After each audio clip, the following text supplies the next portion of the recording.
I've seen painters that have a kind of a narrative style. They're showing you, look at the way that river goes back between the cliffs. I would say that I'm interested more in an emotional impact.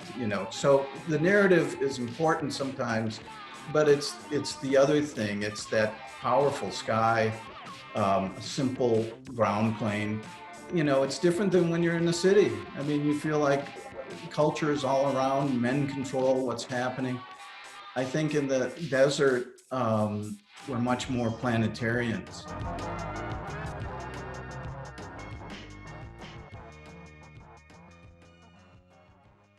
You can tell a lot about an artist by their studio, and that is an exceptionally clean studio. It means one of two things. Either that's how it always is, which is my guess, or you cleaned up for this podcast. Which is it, Bill? Well, a little of both, maybe. A little of both. If it's too, I do get wild sometimes, mostly when I have references out, I have books and drawings and everything. And that can go on for, several days in a row, but then I need quiet space too, so I like it kind of a tidy scene usually, but it does go the other way. I wish you could see the rest of my office. It looks tidy here, but there's just stuff everywhere. I believe it. I love chaos. I love living in chaos, but I know it's my chaos. I know where everything is. Oh, you must be a P then. Are you a P? A P? I don't know what a P is. You're going to tell me? It's from the Myers-Briggs test. And it's a personality style that likes possibility.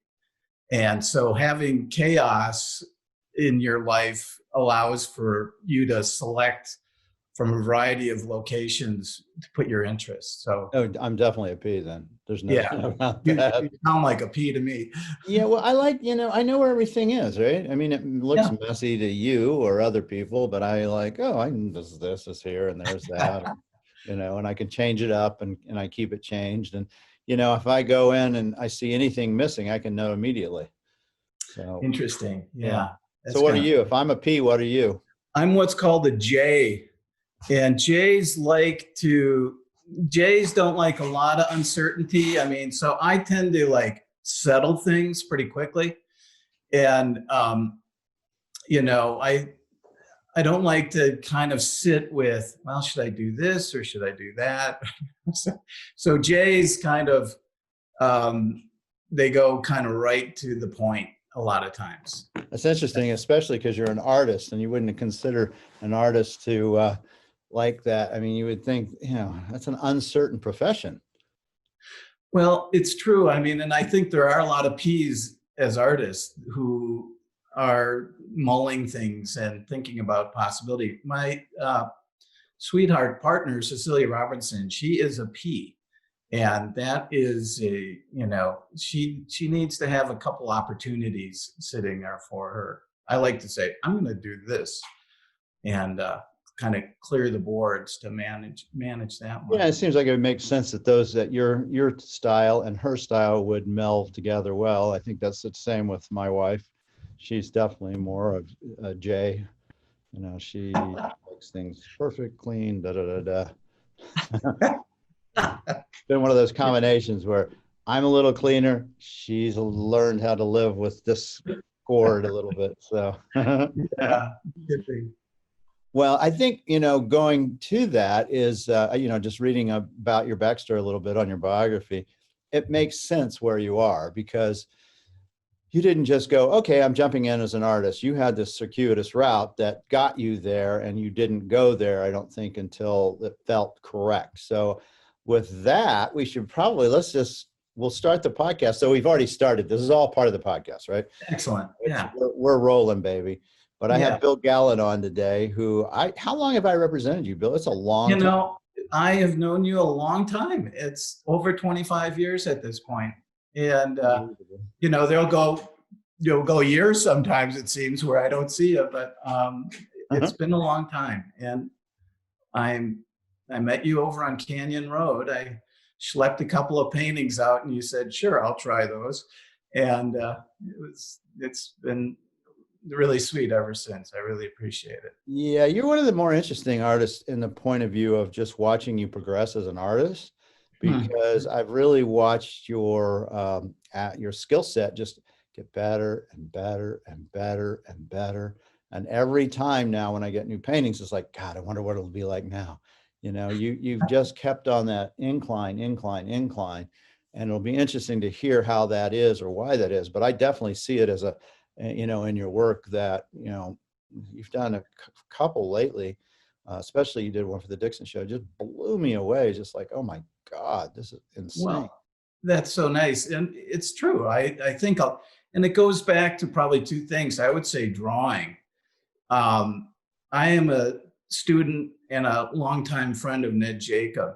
Ah, And, you know, Ned was merciless with the gesture drawing that we did here in Santa Fe. And my friend Dave Ballou and I, we're landscape painters, but right.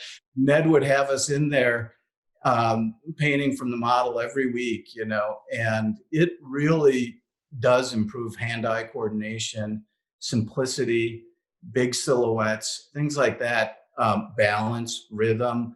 So I didn't come out of the chute naturally talented, I don't think. But thank God, drawing is a skill set you can acquire with practice. And Ned was just after us, and God bless him.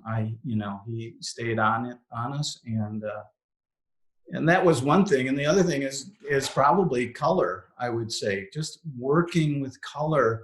I've had the same palette now for 20 years probably, and it's Mike Lynch's palette.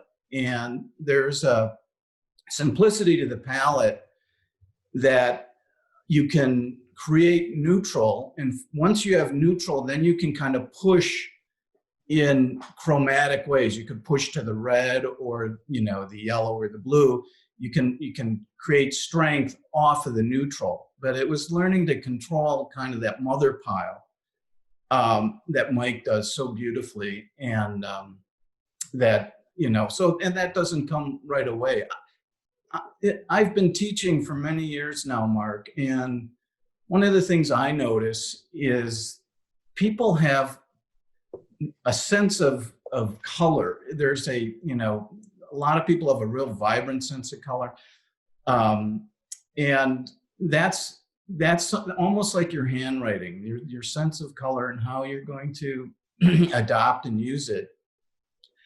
And so I found that just working with the same color for a long time has helped me. And it's probably, I am honestly interested in more powerful kind of emotional impact in my painting right now. And by controlling neutral, I've painted thousands of paintings outside.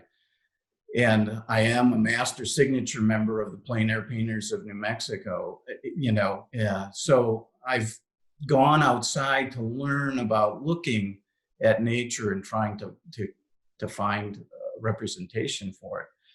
But one of the things that's done is it's allowed me to exaggerate, in maybe logical ways. And so, and I see guys like Brett Allen Johnson, who's doing this beautiful work as a young man, really expressive, emotional color. And honestly, I wish I was there 20 years ago.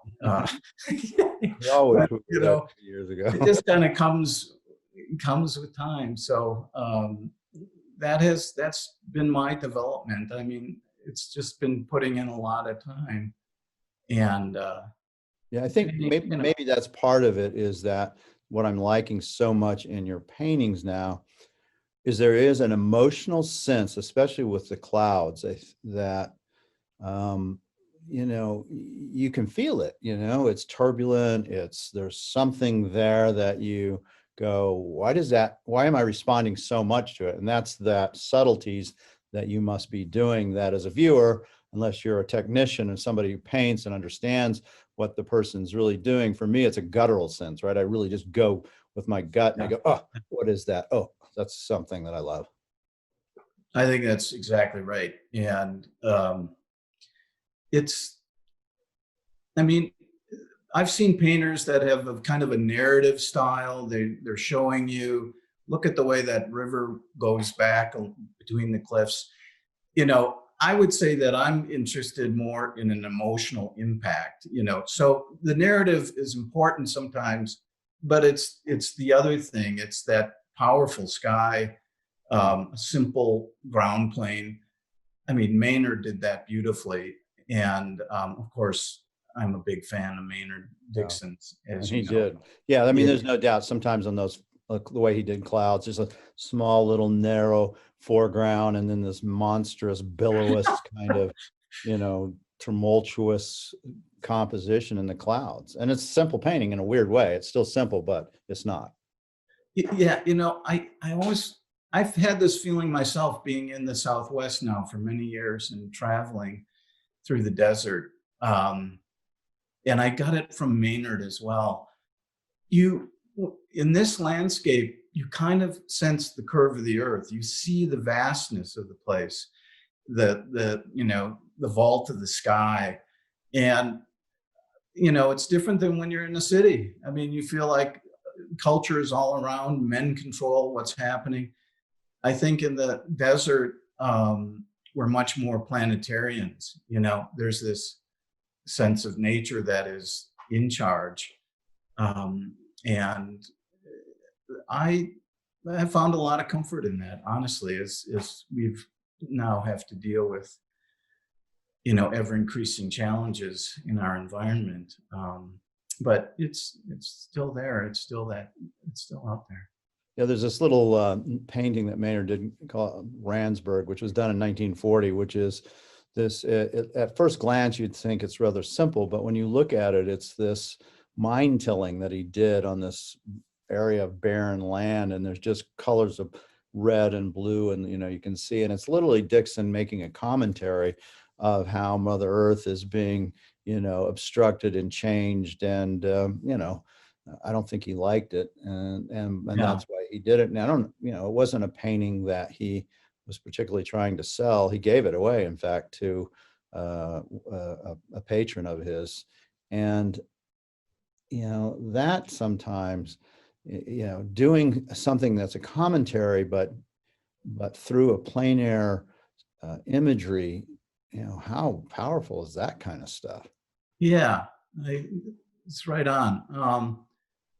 It was always interesting to see how human beings populated his imagery and how structures, and they were always kind of ephemeral passing events within this larger play of nature. And there's an awesome kind of relationship to that, in the sense that these are vast forces, and we are these transient beings wandering through, and you just get that feeling of passing through with him. Beautiful. I mean, kind of heartbreaking, melancholic often.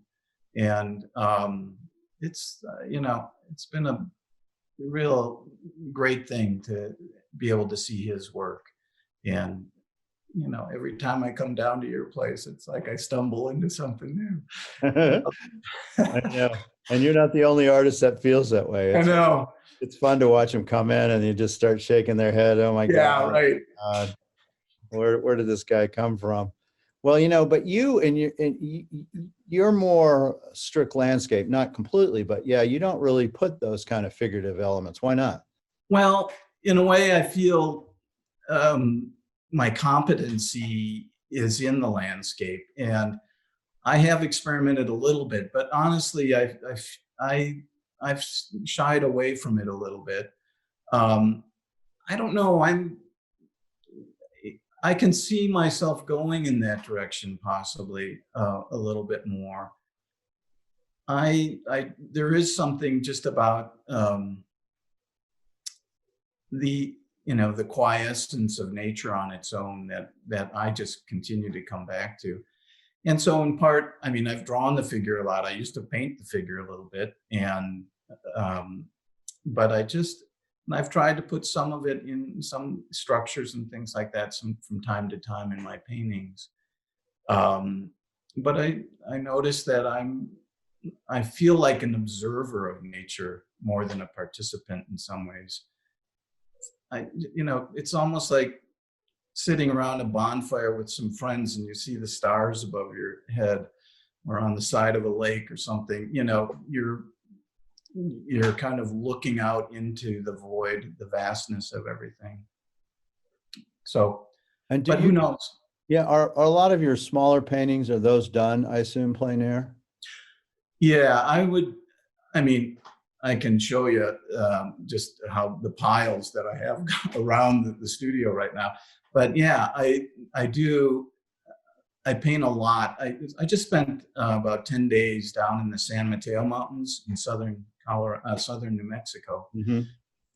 They're between Socorro and Truth or Consequences. Yeah, now And talk about an area that's just completely void of anything other than bats. it's very empty, and it's beautiful. And it's just, we had a fantastic location right next to the Apache Kid Wilderness. Anyway, we were painting every day and hiking and just enjoying being out there. It was kind of dry and hot actually for October, but so, I mean, I'll do that and I'll photograph a bunch, and I did some drawing. And so, I mean, and then I come back to the studio and see what starts bubbling up, I don't know if I'll take on any of those San Mateo ideas right now. I've got some ideas that I'm, still working through, but it's getting out in nature is plein air it's what I do, and really enjoy it. It's hiking and being in nature and having paint salon. Those are three of my favorite things right there. And so when you do these plein air paintings, you're out there for a week, you do, maybe 3 a day. I would say 2 a day, 2 to 3. Yeah, I mean, it depends. I mean, I usually bring a variety of sizes. Sometimes I'll just work on one size, but we'll do a painting in the morning, wait for the break. The sun changes, of course, at the middle part of the day, and just waiting for those nice long shadows again in the afternoon. Typically, I don't paint through the twilight. It's really beautiful. I have done a little bit of that. It's hard to move that fast sometimes. And I've done some memory paintings, using those quick moving color qualities in mind. But it's 1 in the morning, 1 in the afternoon, couple in the afternoon. And honestly, sometimes I've had some moments where I have no idea what just happened. And it's almost like I feel a little guilty taking credit for it. I stand back and go, oh my God, this happened here. And, that's grace. I mean, when that happens. But I'm also, I play Tai Chi and I meditate, and painting is a place where time goes out of order, and it's a really cool thing to forget what's happening. I mean, just to be lost in the moment. And I know I kind of consider that to be sacred space, and so practicing plein air painting feels to me like that's pretty high. And I try to do the same thing in the studio. It's a little bit more distractions. There's people coming on your email. One of the things I find interesting when you talk about this is there's almost like a magical quality that you see that appears in front of you that you can't even say how it happened. Is that right? Yeah, I mean, you can't really take credit for it. I mean, you're there, all of the kind of experiences that you've had, and Ned Jacob and Mike Lynch and Dave Ballou talking to me over my shoulder. But it is magical, and it is. I mean, just read what Maynard wrote when he would go to the desert. I mean, he was like on vision quests half the Yeah, time. he was. So I get you this know, though in a weird way, because sometimes I can write like that and some yeah. phraseology or something comes out that seems it's above my head. It's like, where did that come from? That's really good. Well, I think that's the flow state. I think that's that beautiful state of beyond cognition, beyond kind of current intellect, very intuitive writing. I can see that. I also love to read novels and love to read good writing. Just finished Richard Powers' The Overstory, which was just beautifully written. And, so I see language and painting, using language and painting is very similar in a way. Yeah. And then you take these paintings home and you say you have to wait for it to bubble up. So is that a sense of you need to live with them, they need to be around you need to dream about them, that kind of thing, to know what needs to happen next? Yeah. I mean, it's almost like something's going like this in your brain, in your, not even your brain so much, but like, what part of that book are you going to work on today, Mark? And Chapter 5, that's the answer. yeah, I mean, you get all five at once, but I would, who knows? Who knows what they're going to dream about tonight, but I think that when you start dreaming about them, something good's happening. Yeah. And so it's been an interesting journey to be on as a professional artist, to see how it infiltrates mundane experience and mundane time. And so when aren't you painting? When aren't you writing somehow? Mm-hmm. It's hard to shut it off. I mean, I don't know if you want to shut it off, honestly. I don't think you do. I mean, I think my friend Dave Ballou says, genius is that which has you. I'm not a genius, but I know a few, and I bet they wish they could shut it off sometimes, but it's a healthy kind of flow feels good to me. So let's find out about you a little deeper. We kind of jumped into the painting aspect, but I'd like to find out the road that you got here, because it is an interesting road. I know that. And you grew up in Milwaukee. Was it Milwaukee? Milwaukee, yeah. My dad, who I think you've met, I'm pretty sure you have. Yeah. He was a pediatric cardiologist, a medical professor at the University of Wisconsin, Milwaukee, and so education was highly prized in my family. Music, the arts. My parents, they were always supportive of me trying to become an artist. I mean, there was times when I wasn't. I was contracting. I started a small painting business with my brother after I made a living painting houses as a kid with going to college and things. And then I moved to Colorado, and my brother and I started contracting so we could ski. But before that, did you have an interest as a child in painting, or drawing and that kind of thing?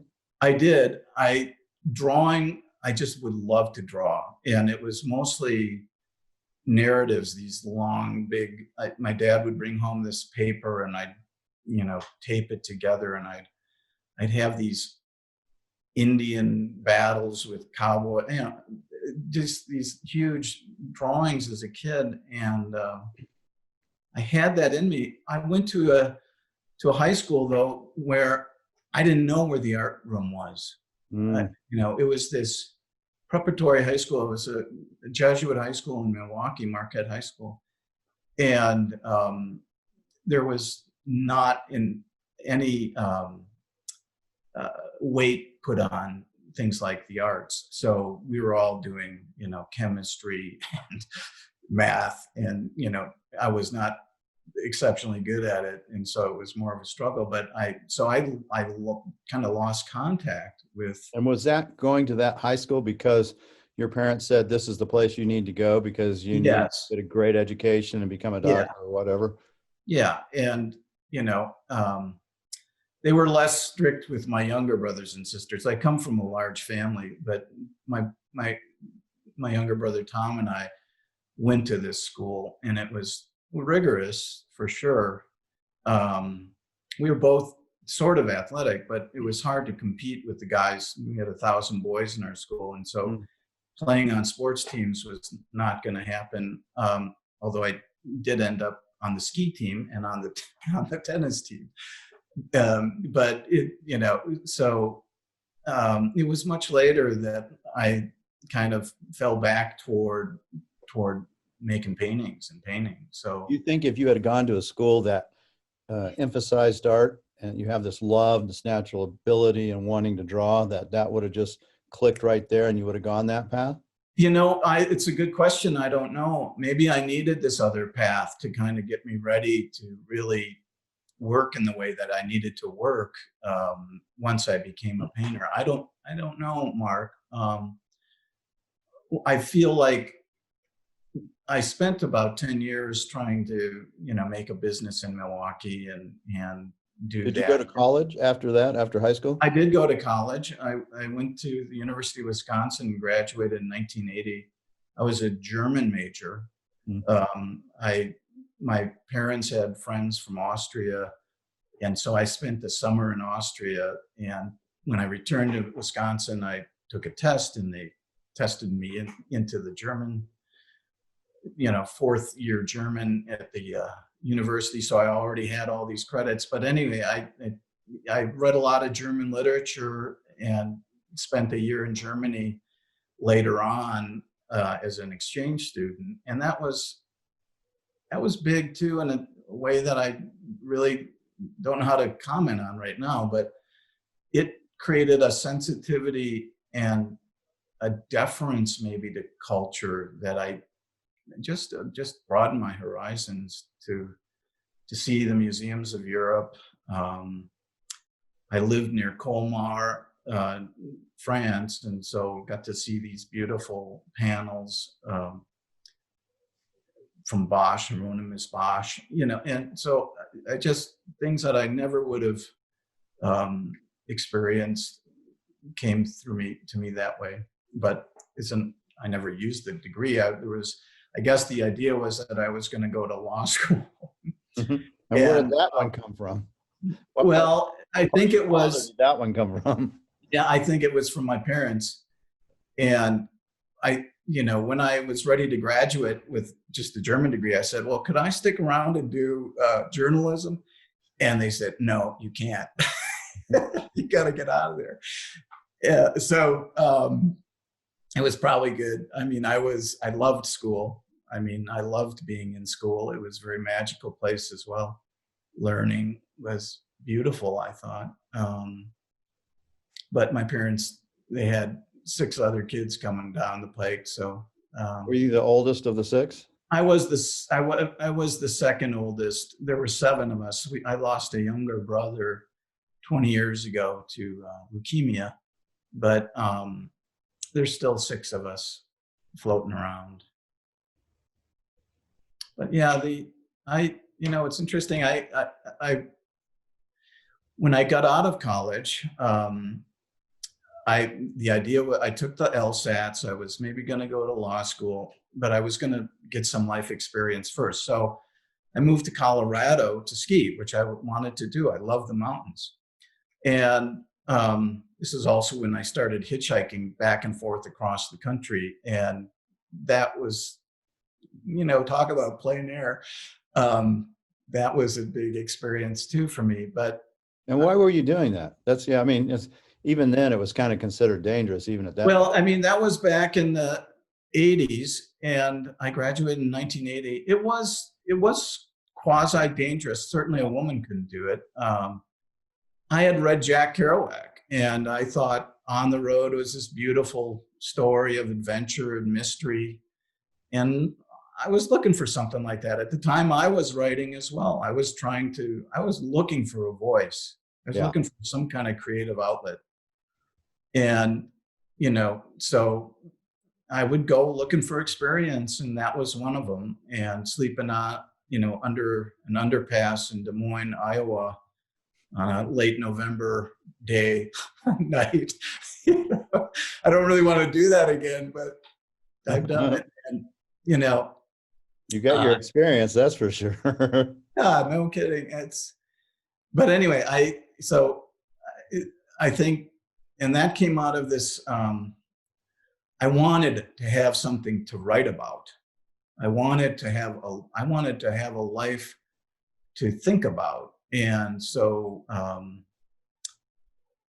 I have to say, when I was a ski bum, it was a pretty self-indulgent life, and I didn't really blend in with my ski bum colleagues. I mean, it just felt too vacuous to me. I loved skiing, and I loved being in the mountain, but I would end up writing poetry, and then I just realized I wasn't a very good writer. I mean, it was just too hard. And I started looking around, and I started doing these sculptures. I was working for a contractor at the time, and I would bring home construction materials, plywood and gypsum board, and I would make these three-dimensional kind of bas relief things, abstract, and I'd paint them. I don't know. I was trying to scratch an itch I couldn't really get at, and then I met Lonnie Grant. You know Lonnie Grant? You know this name? He's a painter out of Grand Junction, maybe Silt, Colorado. Good landscape painter, but is basically well below the radar, and has been most of his life, but a really good painter. And we actually worked together for a while, and he said, well, maybe you'll like nature, and so I tried that a little bit, but I mostly dropped it until many years later, when I went back to Milwaukee. I was going to go to St. John's College in Santa Fe and do this master's in philosophy. So this is in my late 20s, and I've been bumming around for a while. I was looking for, what's my life going to turn out to be? And so anyway, was in Milwaukee. Long story short, we put this family business together for a few years. My younger brother John got sick. That was with your younger brother that you put the. Yeah, that was with my brother Tom. Yeah, no, he turned into a very high-end builder in Telluride, Colorado, and he's been a home builder. He's retired now, but one of our brothers got sick, and that was really a turning point for me. When John got sick, I just thought, I'm 30 years old, 32, and I'm wasting my time, and I just knew that. So I started going to the art museum in Milwaukee, the Milwaukee Art Museum, which has got a great collection, and did a drawing in my off hours after work. We're having a little bit of a problem. We're having a little bit of problem with the internet connection. So let me just recap a little bit, and see if that. Yeah, I'm sorry. So basically, from when you graduated with a degree in German, you did a wanderlust of back and forth hitchhiking. You became a ski bum. You realized you wanted to maybe be a writer. You were looking for that creative itch. You tried that, realized that wasn't your thing. You worked with your younger brother in a job that was more painting and construction kind of thing. You did that for a few years. Your younger brother gets leukemia and starts having real health issues. You see the world is going to go by you very quickly, and you have yet to find your place in life. Is that pretty much it at around 32? You got it. You pretty much got me wrapped up there. Yeah. And honestly, when you see somebody close to you, younger than you, John was 16 years younger than me, and he wasn't my partner. Tom was my partner, but my brother John got sick, and he eventually died 4 years of leukemia later. But that woke me up. That really, I mean, I was sensitive, I was interested, I was looking, but I decided I couldn't screw around anymore. And I needed to, and that's when I met Dave Ballou, just very serendipitously, right before I was to leave town. I wandered into this parking lot and met Dave Ballou, and just, it was like I was a bell, and I got struck for the first time, and I knew that's what I wanted to do. I saw these paintings. And just from meeting him and seeing his paintings in like a parking lot? Is that correct? yes, Wow. that's correct. Wow. And a bell went off, a light. It was Yeah. just like, wow, here it is. How could I have missed it? I was married at the time to a woman, and we were traveling, and we were both interested in New Mexico, maybe as a place that we would like to move to. And we were just visiting. And we had checked out of our hotel. We're ready to get our shuttle back down to the airport in Albuquerque. I walk into this parking lot and I meet Dave Ballou, and it's like, I wrote him a couple days later. I said, "Do you need anybody to sweep out your studio?" But and I think I might have been drawing and painting a little bit, but Dave said, "Well, this is great, Bill. If you like my work, that's fantastic. Thank you. But you got to go meet Mike Lynch." And so I looked up Mike Lynch. I found that he was teaching in Scottsdale. I went out and met Mike Lynch in the early 90s in Scottsdale. And Mike was just a sweet, sweet guy to me, and took me under his wings. And he's been a great friend and an influence in painting for me, for sure. And so that's how that all led. And then, through Mike and Mike Lynch and Ned Jacob were good buddies. And it was like, okay, now we got to go do Ned Jacob life. And that was my art education. It was Mike Lynch and Ned Jacob and Dave Ballou. And you took some classes with Matt Smith as well? I did. I took one early with Matt, and it was fantastic. Matt is a really good teacher, really, really super excellent guy. And also I did one with Kevin McPherson, and also I met Scott Christensen. Yeah, those are all good.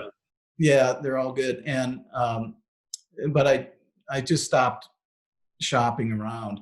I know Matt is a student of Mike Lynch's as well. And when I talk to Matt, he always says, I wanted, to paint somewhere between Mike Lynch and Clyde Aspavic. And yeah, so and he did. Yeah, he did. He achieved.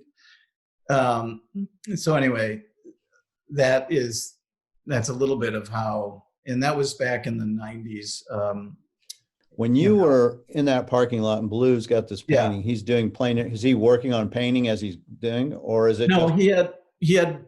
So he was part of this artist group that was, there were selling their paintings, and he had, I don't know, half dozen or a dozen paintings, and I just pointed, I'll take that one right there. I'll take that one. And did you have any money to pay for it? I did have some money at that time. I was, I did collect paintings for a while. Yeah. And I actually owned an Edgar Payne and a Hanson DeWalt Putta for a while. Oh, yeah, I bought the Putta from you, I think. Oh, really? I think I That's might have a possible. long time ago. Yeah. I mean, it was a 1216, Arizona painting. Yeah. But so yeah, that was how I met Dave. And a light literally went off when you saw that painting.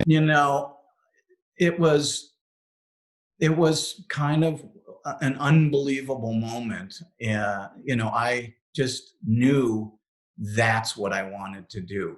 I probably had started painting. I was looking at a lot of the European post-impressionists, and but I didn't know what contemporary painting was in the United States. And suddenly that's all I could look at. And I started looking at Maynard Dixon. I went to your place and found Maynard Dixon, and so I just went down the rabbit hole. And I thank my lucky stars that I did it. And did you quit your whatever you were doing? When I did it, I was late to the game. Yeah, did you quit your job or whatever you were doing to make a living at that point to say, this is it, I'm burning the ships? I went from having about 20 some odd employees down to having 2 employees, so, and then I tried to, work as little as I possibly could to make some money. And then I would do the painting, and I got a studio in the kind of industrial area of Milwaukee. And I remember bringing some paintings into this framing place, and I encountered this woman there, and she said, "Are those your paintings?" And I said, "Yes, they are." She said, "Would you like to hang your paintings in my gallery?" And that was Katie Gingras, who used to have a gallery here in Santa Fe, a beautiful gallery in Milwaukee for many years. And so she hung your paintings, you started making some money. And what about your wife at the time? What did she think about, you've got 20 employees, you're bringing in a good living, you're succeeding, and then you say, nope, we're cutting this. I saw this painting that I bought and everything has changed for me. Yeah. That became a conflict, and I could see it was a jealousy of time so we ended our relationship eventually. And it was, I realized that I lived in a way that was difficult. There was some really extremely difficult financial passages that I had to go through during that transition. And that would be hard to take a family through for sure, and a relationship that would have been tough too. But, and when we broke up finally, I was in Santa Fe at the time, and I was showing at a gallery here in Santa Fe. And I was down to, I guess, my last $1,000 or so. And I just decided that I needed to roll the dice with the universe. And so I asked the gallery, would they give me a one-man show? And they agreed to. It was the Joe Wade Fine Art Gallery here in Santa Fe. And that 2 weeks before the show was opening, I was contracting, trying to pay for my frames. And I delivered something like 45 paintings, some outrageous number. And they sold 35 paintings on the opening weekend. Wow. Yeah. And I mean, so that, they did that. I had been with them for a few years, and there was a little interest in me at that point, but it just kind of came out of nowhere, and it was like a lightning bolt. Um, it was fun too. Just another aside to that opening. That was in 2002, I think. It was my mom's 70th birthday, and they were living at the time in Tucson. And so they were going to come over they were going to come over and see the show. And anyway, all my siblings decided that we would meet in Santa Fe on my opening, which happened to be my mom's birthday. So mom shows up at the gallery. I'm selling like all these paintings, and all my siblings arrive unbeknownst to my mom. So there's this huge party atmosphere that breaks out. And that was probably, I thought, well, there's no going up from here for me. So that was a remarkable experience, and, a very fond memory, to be sure. If he hadn't have given you that one-man show, what do you think might have happened? I don't know, honestly. I mean, and it was his daughter-in-law that it was Jennifer Wade, who really believed in my work, liked my work, was interested in it. And so, Joe, I wasn't a cowboy painter, and Joe liked the cowboy painters. Right. But they went ahead and did it. And I bet Joe liked the landscape painters after he sold 35 paintings. I bet he liked them a lot. Yeah, no, I mean, it did. And we did another show the following year, which was also very successful. Yeah, I think it's interesting how a dealer actually can have these kind of impacts. I think sometimes, even myself, I don't realize how, I might have, maybe there's a story that I've done with some other artists that's the same way. I don't know that, but it is interesting that. Oh, I imagine you were a big influence for Glenn Dean and some others, helping those guys out at the beginning. And with me, I mean, it's been very steady. You've been there, and I appreciated your interest in my work the whole time. And you are my longest gallery relationship. Wow, great. And it's always, it's been a blessing to me, honestly. So, and both ways, right? I get consistent work. I don't think we've ever had any issues ever. I rarely have issues anyway with my artists. Yeah, no. But I have to say, you are unusual, and you don't know that because you just like yourself. But my experience is that you are an outlier in the art kind of director, owner, gallery owner business. And thank God. I mean, you are kind of the gold standard, in my opinion. Wow. I'll take that for sure. Yeah. Serious, understanding of the art history involved, the near art history, and kind of the broader art history as well. And an interest, a real serious, sincere interest. You got skin in the game. Yeah. No, I mean, I think the best art dealers are collectors, honestly. The people that love it, and they do it for the art, and they don't look at it as a product. They don't look at it in those terms. They look at it in something else.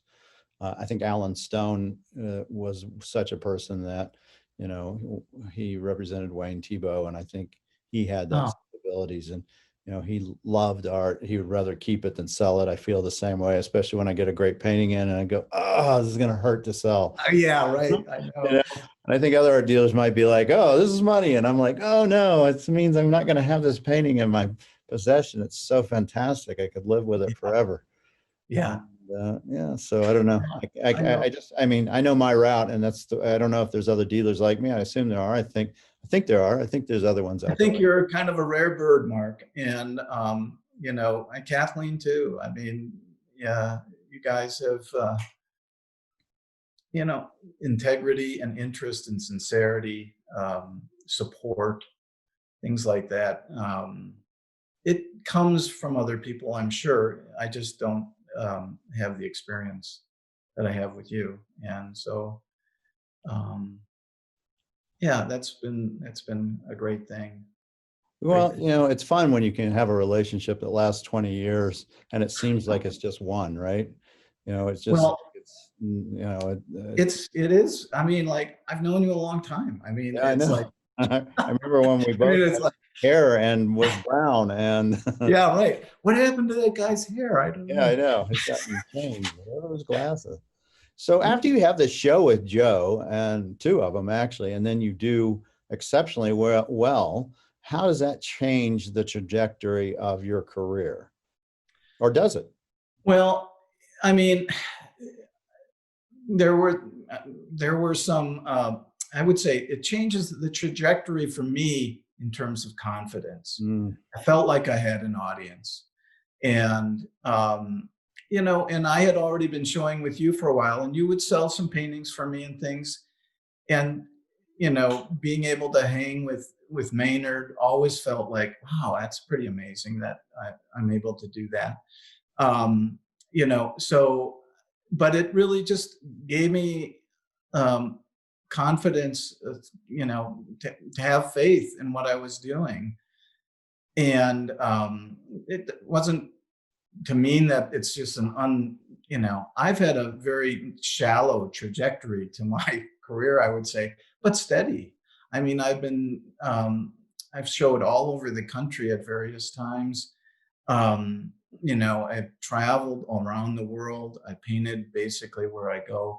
My life is my work. And so that's it just told me to be to persevere and to there will I mean after 2008 things went crazy. My gallery here in Santa Fe closed. um, we had a terrible, difficult time. I had to do some jobs. I started teaching a lot more. But the art spirit remained, and it was consistently there. Um, my friendships deepened with my colleagues and friends. So, I mean, that that's it was a launching pad in a way into having faith in the life that I wanted to have. And so that was good. And I've met a lot of people that collected me through that time. You know, so I've stayed in touch with some of those folks, and those have been nice relationships to get to have. And And you've done a lot of teaching, right? I mean, that's, you know, that's I've ended, you part of know, who you are now, isn't it? Wouldn't you say that's yeah, true? I really felt like I do have a teaching kind of part in me. I also teach Tai Chi and Qigong. I mean, and there is a service kind of quality that feels good to me to be able to do that. Um, you know, I needed to supplement my income after 2008, and so I did teach more. I took on more teaching, and I one of the things that I found out was that it made me kind of walk my talk, you know. And so I really painting in front of strangers is challenging sometimes. Just ask Bill Anton. I'm going to have him actually on my show, in fact, as a matter of fact. I mean, oh my God. But Yeah, there's a story there. What's the story? Because I am oh, I mean, you know, when I met Bill up in Taos at a Mike Lynch workshop in 1996, and Bill had driven his camper over, and Dave Blue was there, and so we were down at the John Dunn Bridge painting, and Bill was off on his own somewhere, and I just was going to go and kind of say hi to Bill and see what he was doing. Dave Blue says, don't go in there. You know, don't go in there. You know, and honestly, it's just it's polite not to impose yourself. You know, collegiality, yes. Right. When Like fishing. It's like if you're fly fishing and somebody walks up to you and throws their line in front of you and you go, what? Are you kidding me? yeah, right. You want, it's a good way to lose your fly rod, I think. And more. Right. So, no, Bill is a really sweet man. He's one of the best painters I think around. Yeah, I And don't disagree. I think he's really good. he's, you know, I always tell people if there were 2 outs in the bottom of the ninth inning in the plein air painting World Series, my go-to on the bench guy would be Mike Lynch first. Get him in there. He'll slap a double for sure. But Bill Anton would be right behind Mike Lynch, I'll tell you. You're right there. And then probably Matt Smith after that. So yeah, that's a good lineup. I'll take that lineup. but yeah, so and so where is it now for you? So you've gone through this amazing career and all these obstacles. You found who you are and what you do. Where do you go in the, you know, the next 20 years? You know, I continue on the journey. There's no arrival. So I think, you know, one of the things we did a couple years ago, was it 2 years ago, I guess now, we went to New Zealand, Cecilia and I, and oh my God, was that a revelation? And, you know, talk about a target rich environment. So I would like to travel and to see more of the world. I like to see Scotland, and I've been to the Alps. I love mountains, you know, things like. But so I want to just kind of continue. I feel free in a way to produce the paintings that are inside of me, you know, that are in my heart. I'm still longing to produce something of transcendental beauty. I want that. That is something that keeps me going, and I want that experience. I have a few little inklings of it through the past 20 years. I've tasted it, and it's something I cherish and want to do more of. What happens if you find it? I mean, what happens if you get that, you do the holy grail of paintings? Well, I mean, well, one of the things, I mean, my friend Dave Blue, he says we'll talk about paintings, some of our plein air paintings. He goes, you do not let that one out of your house. Yeah. That does not go anywhere. And so Dave is always kind of encouraging me to hang on to the little mystery jewels that do come our way occasionally. And if I get a chance, I'll maybe show you a couple. Yeah, I'd like to see that. Yeah. But it's, you know, so continuing that whole process, just staying in the process, I think. But liberating myself too into, you know, paintings, strong silhouette, strong emotional quality, things like that. The painting I just sent you, Uprising, is this kind of comes out. It's a Death Valley painting. There's places that I want to go back to. I mean, I could paint in the Death Valley for a long time, probably. Yeah, that's a great subject area. People don't realize how strong that is. Josh Elliott did a couple of from there that are just knockouts, and you know, it's an amazing fertile ground. Yeah, I mean the Vermilion Cliffs. I mean, how many guys have gone to that place? There's some holy country, and when we sing one song, you know, I think that like I can just sing that song a lot. You know, I want to keep singing that song. You know, and that's it, really. I mean, there's the answer, right? The next 20 years is you just want to keep singing that song. Do what you do, what you made your, you know, when you saw Ballew's painting and you had the epiphany, you've just kept on that track, it sounds like, and that's where you're headed for the next 20 years. Well, I hope so. God willing, but I do have a question for you to answer, because your route has been hard to find your voice, really hard. I mean, you struggled for 10 years, maybe longer. And what would you tell artists that that might be in your situation you were? What's your suggestion to them? Do you have any advice for them that you can share? well, like you were asking me before, I mean, would would it have been better if it was easier? I don't know. I honestly don't know the answer to that. It didn't feel hard at the time. When you look at it, it was challenging. It was a life that a young person could manage, but a person, I don't want to really have to do it again. But I mean, I feel like birthing is, it's a bloody process sometimes, and it's going to take. So one of the things one of my Tai Chi teachers says: invest little, you get little. And so I think the thing is investing in your attention, in your time, in your sincerity of your life. Um, that requires an ability. I don't believe in the suffering artist, but it requires an ability to tolerate failure. If you are not able to tolerate failure, you will stop. And if you can tolerate not achieving, but still going on and still saying, oh, I felt,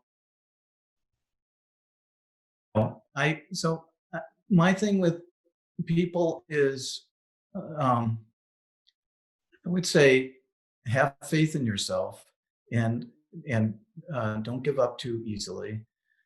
Things like that. And don't try to burden yourself. I mean, don't burden yourself with a big overhead, for sure. If you're just getting going, um, try to focus on the practice, and maybe some fruit from the practice will come, and then you can live on that.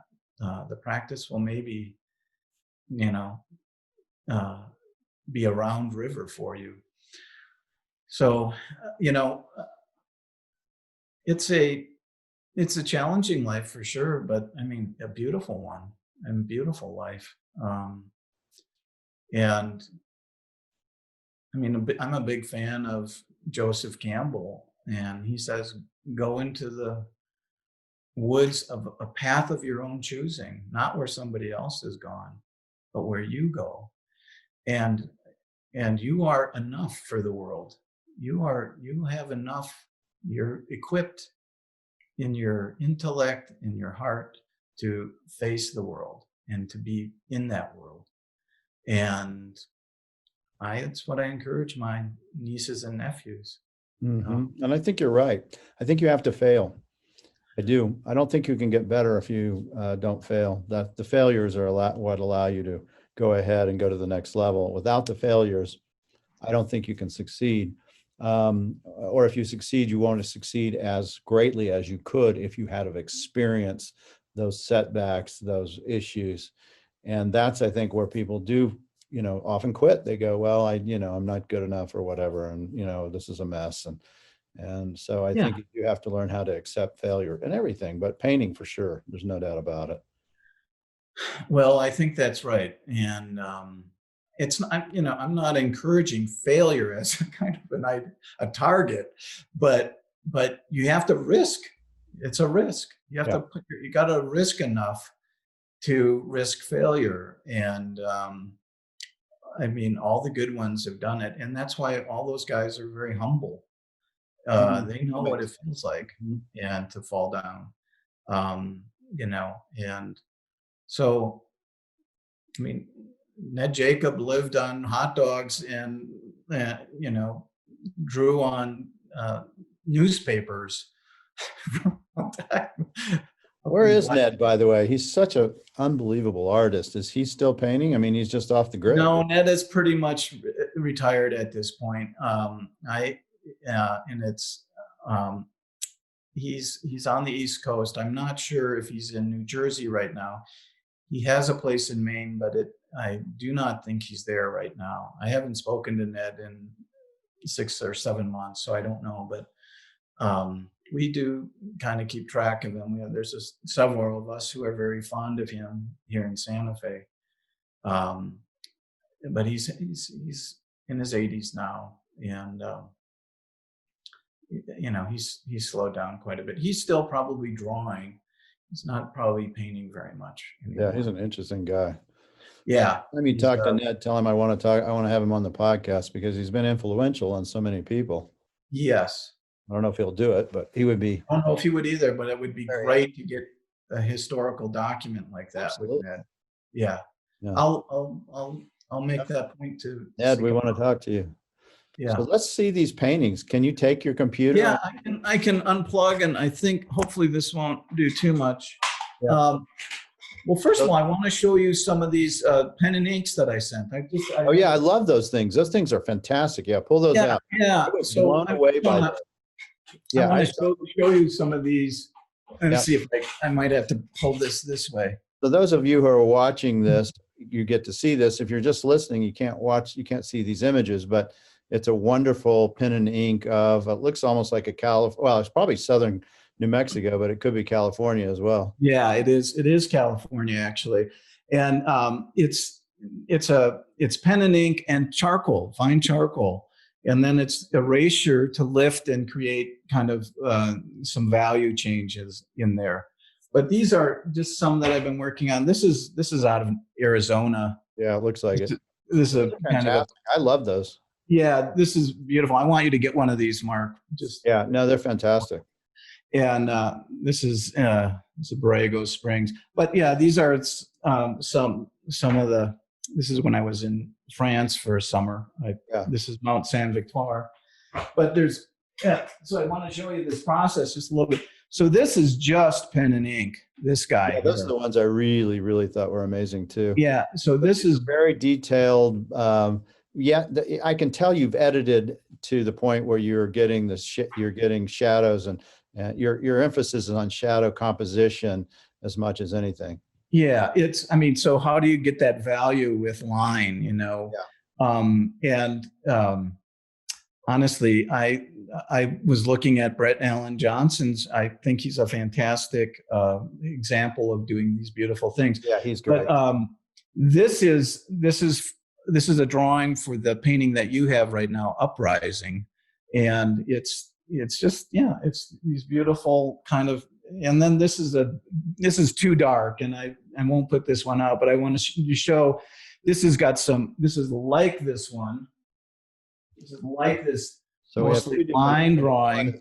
Oh yeah, you can see it so much. But this one is filled in quite a bit more with the charcoal. It's too dark.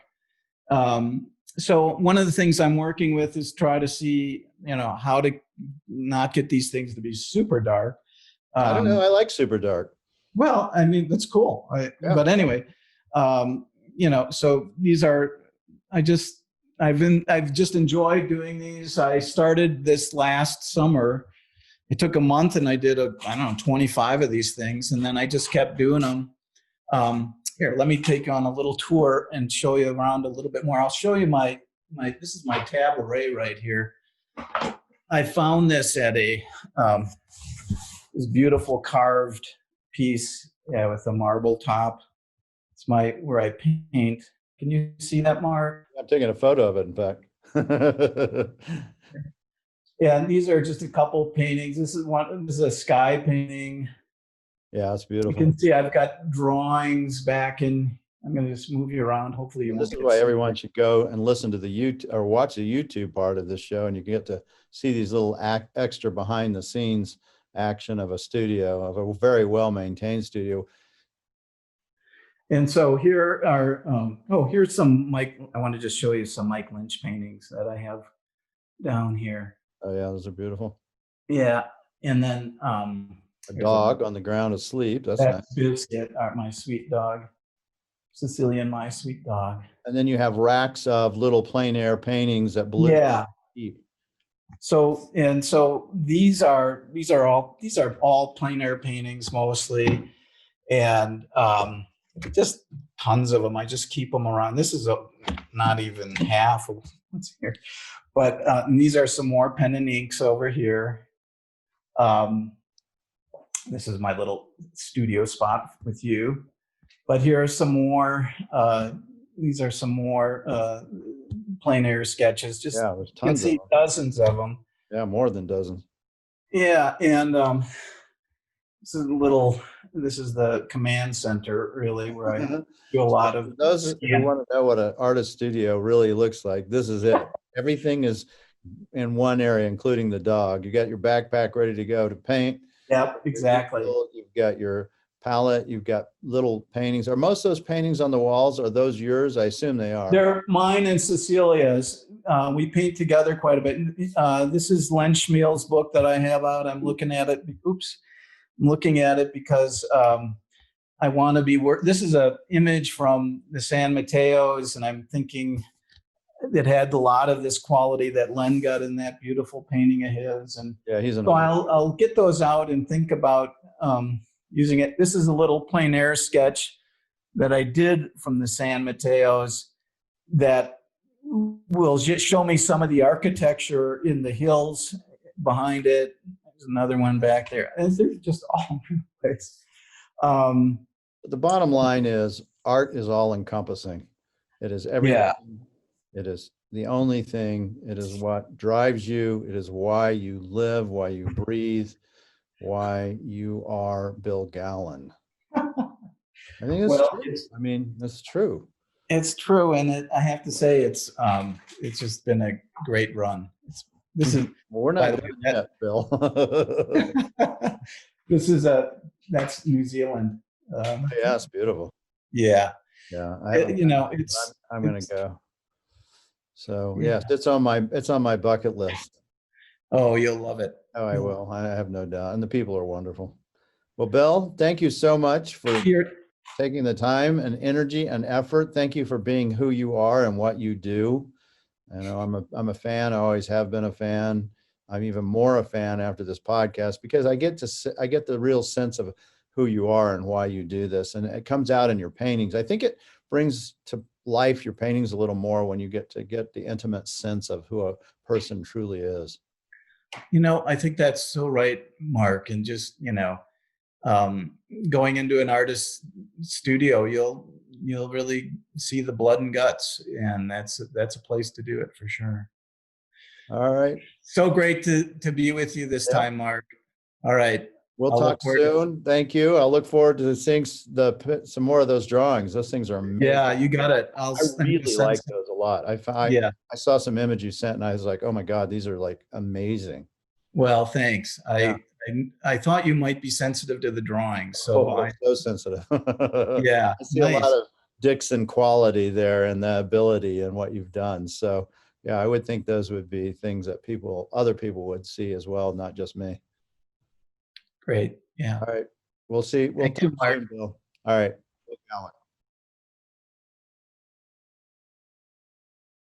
We need your support for the Medicine Man Gallery channel, so make sure to click the subscribe button and tap the little bell icon to be notified when we upload a new video, which we do every morning on Wednesday and Friday.